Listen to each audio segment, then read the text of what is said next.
legend of Bloody Mary was one that Ava never truly believed. Yet, on a chilly autumn night, her friends dared her to summon the infamous spirit. The ritual was simple. Stand in front of a mirror in a dark room and chant her name 3 times. Ava, not one to back down from a challenge, agreed. Later that night, she found herself alone in the bathroom, the only light coming from a flickering candle. The mirror loomed before her, reflecting nothing but darkness behind her. Her heart raced as she hesitated, wondering if this was truly a good idea. "Bloody Mary, Bloody Mary, Bloody Mary," she whispered, her voice barely audible over the silence. For a moment, nothing happened. Ava chuckled nervously, feeling silly for falling into her friend's trap. But just as she turned to leave, the air in the room changed. It grew colder, and the candle flickered wildly before extinguishing altogether. Ava's breath hitched as she stared into the now pitch-black mirror. At first, it was just her reflection, pale, wide-eyed, and frightened.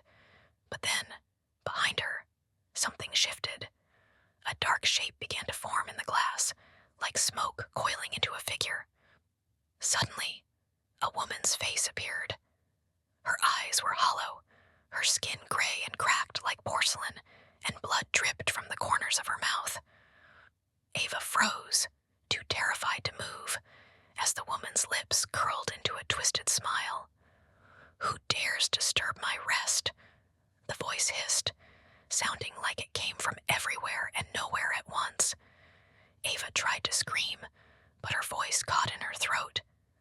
The figure's hand reached out from the mirror, its fingers long and claw-like, dripping with blood.